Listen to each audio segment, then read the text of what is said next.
And now the introduction.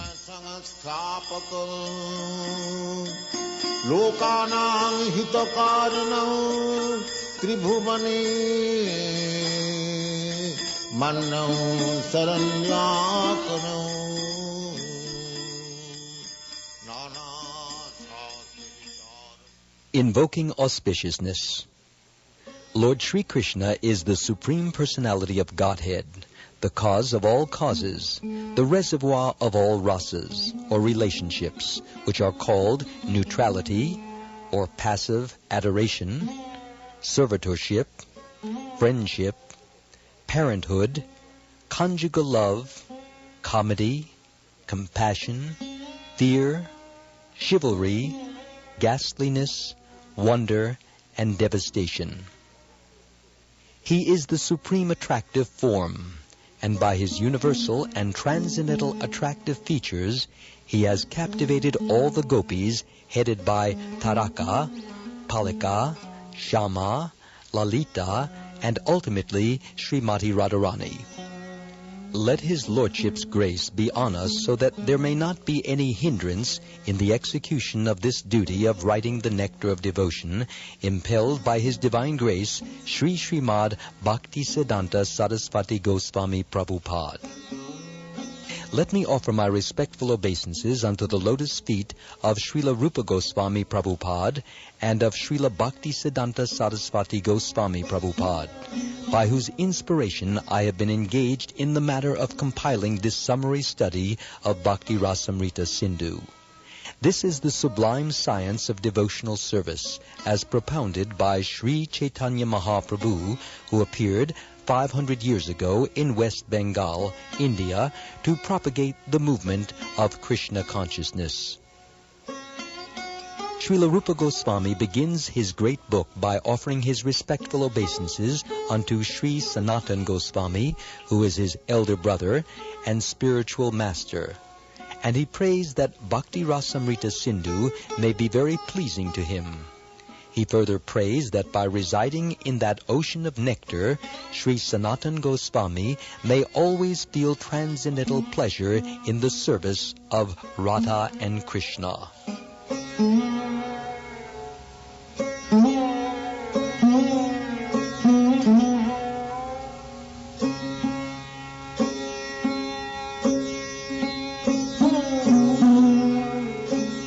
Let us offer our respectful obeisances to all the great devotees and acharyas, or holy teachers, who are compared to sharks in the great ocean of nectar, and who do not care for the various rivers of liberation. Impersonalists are very fond of merging into the supreme, like rivers that come down and merge into the ocean.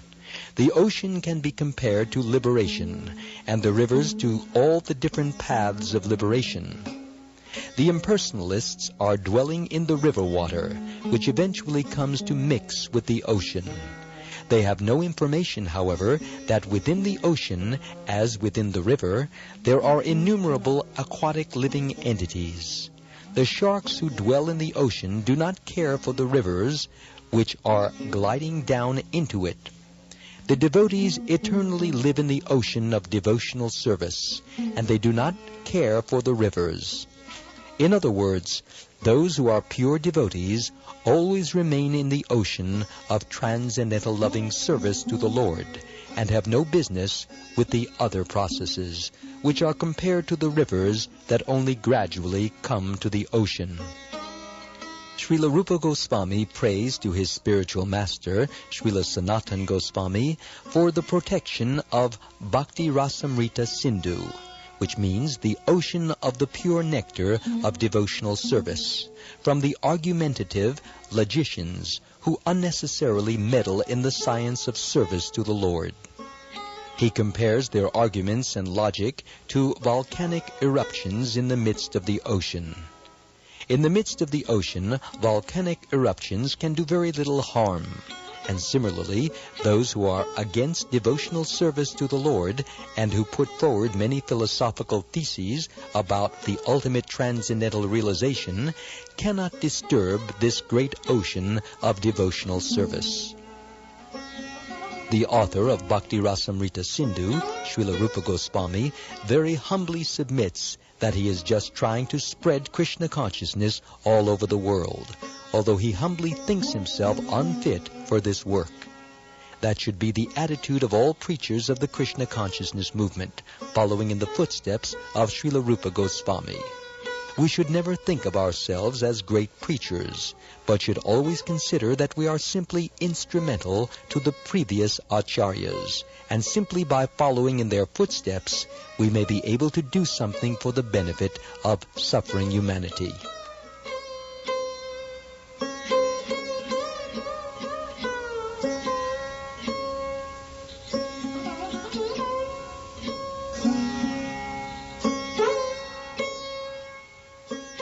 Bhakti Rasamrita Sindhu is divided into 4 parts, just as the ocean is sometimes divided into 4 parts, and there are different sections within each of these 4 divisions. Originally, in Bhakti Rasamrita Sindhu, the ocean is divided like the watery ocean into east, south, west, and north, while these subsections within these different divisions are called waves. As in the ocean, there are always different waves, either on the eastern side, the southern side, the western side, or the northern side. Bhakti Rasamrita Sindhu similarly has different waves. In the first part, there are 4 waves, the first being a general description of devotional service. The second concerns the regulative principles for executing devotional service, and the third wave, devotional service in ecstasy. In the fourth is the ultimate goal, love of God. These will be explicitly described along with their different symptoms. The authorized descriptions of bhakti or devotional service, following in the footsteps of previous acharyas, can be summarized in the following statement by Srila Rupa Goswami. Quote, "First-class devotional service is known by one's tendency to be fully engaged in Krishna consciousness, serving the Lord favorably." Unquote. The purport is that one may also be in Krishna consciousness unfavorably, but that cannot be counted as pure devotional service. Pure devotional service should be free from the desire for any material benefit or for a sense gratification, as these desires are cultivated through fruitive activities and philosophical speculation. Generally, people are engaged in different activities to get some material profit, while most philosophers are engaged in proposing transcendental realization through volumes of word jugglery and speculation. Pure devotional service must always be free from such fruitive activities and philosophical speculations. One has to learn Krishna consciousness or pure devotional service from the authorities by spontaneous loving service.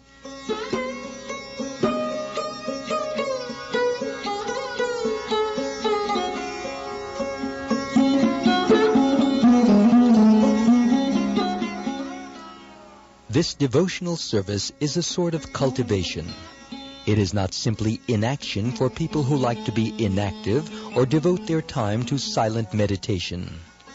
There are many different methods for people who want this, but cultivation of Krishna consciousness is different. The particular word used by Srila Rupa Goswami in this connection is anushilana, or cultivation by following the predecessor teachers or acharyas. As soon as we say cultivation, we must refer to activity. Without activity, consciousness alone cannot help us. All activities may be divided into 2 classes. One class may be for achieving a certain goal, and the other may be for avoiding some unfavorable circumstance. In Sanskrit, these activities are called pravritti and nivritti, positive and negative action. There are many examples of negative action. For instance, a diseased person has to be cautious and take medicine in order to avoid some unfavorable illness. Those who are cultivating spiritual life and executing devotional service are always engaged in activity. Such activity can be performed with the body or with the mind. Thinking, feeling, and willing are all activities of the mind, and when we will to do something, the activity comes to be manifest by the gross bodily senses. Thus, in our mental activities, we should always try to think of Krishna and try to plan how to please him, following in the footsteps of the great acharyas and the personal spiritual master. There are activities of the body, activities of the mind, and activities of speech. A Krishna-conscious person engages his words in preaching the glories of the Lord. This is called kirtan. And by his mind, a Krishna-conscious person always thinks of the activities of the Lord, as he is speaking on the battlefield of Kurukshetra or engaging in his various pastimes in Vrindavan with his devotees. In this way, one can always think of the activities and pastimes of the Lord.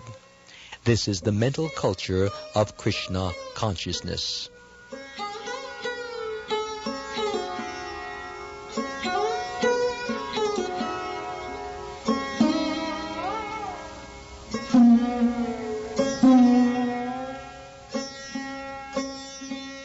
Similarly, we can offer many services with our bodily activities, but all such activities must be in relationship with Krishna.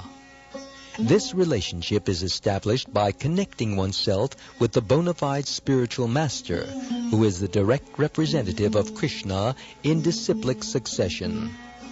Therefore, the execution of Krishna-conscious activities with the body should be directed by the spiritual master and then performed with faith. The connection with the spiritual master is called initiation. From the date of initiation by the spiritual master, the connection between Krishna and a person cultivating Krishna consciousness is established. Without initiation by a bona fide spiritual master, the actual connection with Krishna consciousness is never performed. This cultivation of Krishna consciousness is not material. The Lord has three general energies, namely the external energy, the internal energy, and the marginal energy. The living entities are called marginal energy, and the material cosmic manifestation is the action of the external or material energy. Then there is the spiritual world, which is a manifestation of the internal energy. The living entities, who are called marginal energy, perform material activities when acting under the inferior external energy. And when they engage in activities under the internal spiritual energy, their activities are called Krishna conscious. This means that those who are great souls or great devotees do not act under the spell of material energy, but act instead under the protection of the spiritual energy. Any activities done in devotional service or in Krishna consciousness are directly under the control of spiritual energy. In other words, energy is a sort of strength, and this strength can be spiritualized by the mercy of both the bona fide spiritual master and Krishna.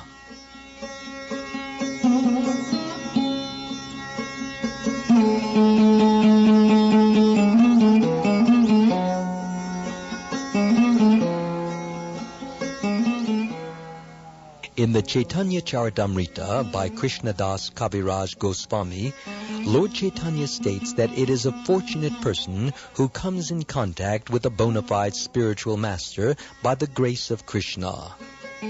One who is serious about spiritual life is given by Krishna the intelligence to come in contact with a bona fide spiritual master. And then, by the grace of the spiritual master, one becomes advanced in Krishna consciousness. In this way, the whole jurisdiction of Krishna consciousness is directly under the spiritual energy, Krishna and the spiritual master. This has nothing to do with the material world.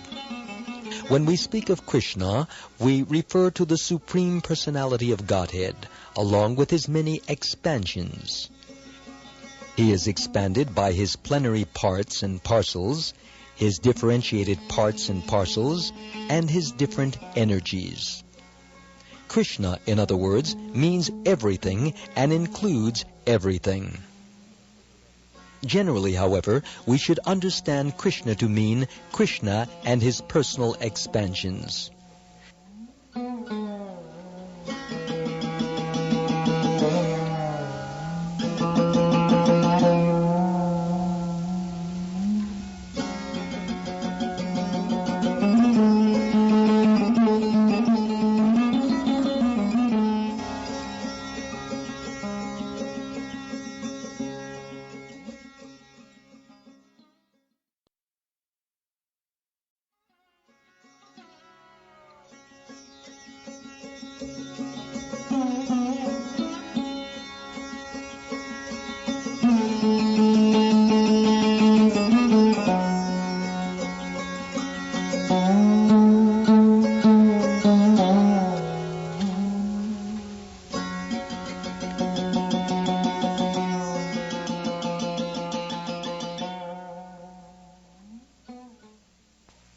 Krishna expands himself as Baladev, Sankarshan, Vasudeva, Aniruddha, Pradyumna, Ram, Nrsimha, and Varaha, as well as many other incarnations and innumerable Vishnu expansions.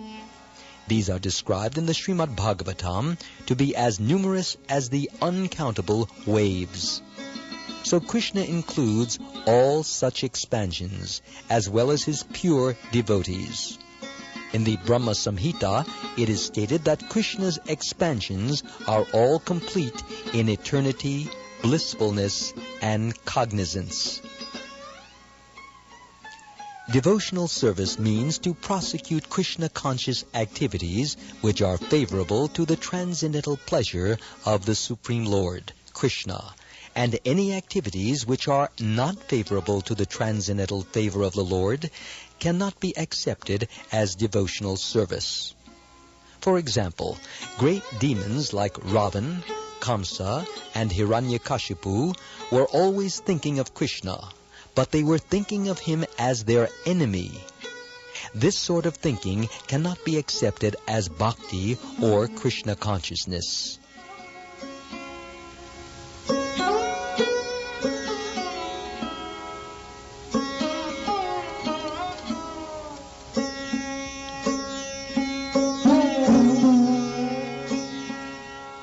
The impersonalists sometimes misunderstand devotional service in such a way that they divide Krishna from his paraphernalia and pastimes. For example, the Bhagavad Gita is spoken on the battlefield of Kurukshetra, and the impersonalists say that although Krishna is of interest, the battlefield of Kurukshetra isn't. The devotees, however, also know that the battlefield of Kurukshetra by itself has nothing to do with their business, but in addition, they know that Krishna does not mean just Krishna alone. He is always with his associates and paraphernalia. For instance, if someone says, "Give something to eat to the man with the weapons," the eating process is done by the man and not by the weapons.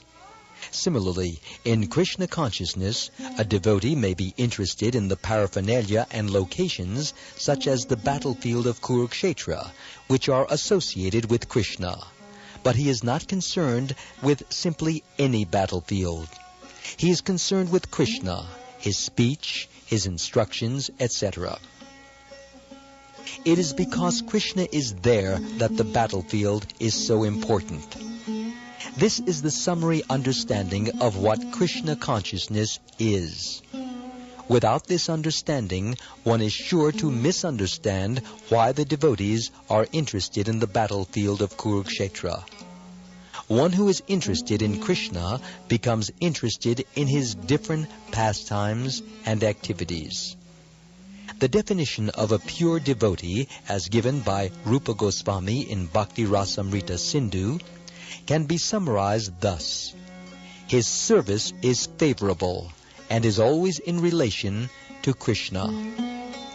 In order to keep the purity of such Krishna-conscious activities, one must be freed from all material desires and philosophical speculation.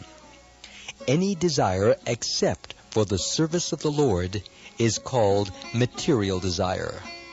And philosophical speculation refers to the sort of speculation which ultimately arrives at a conclusion of voidism or impersonalism.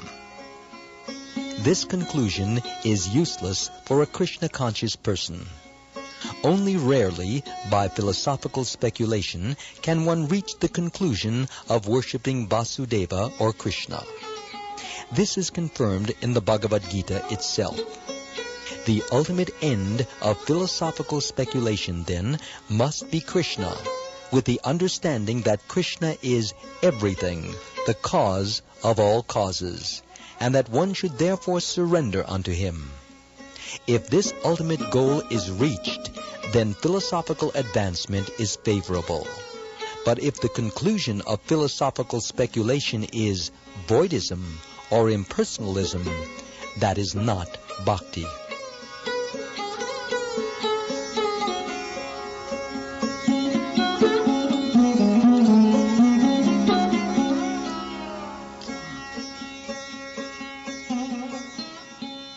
Karma, or fruitive activities, are sometimes understood to be ritualistic activities.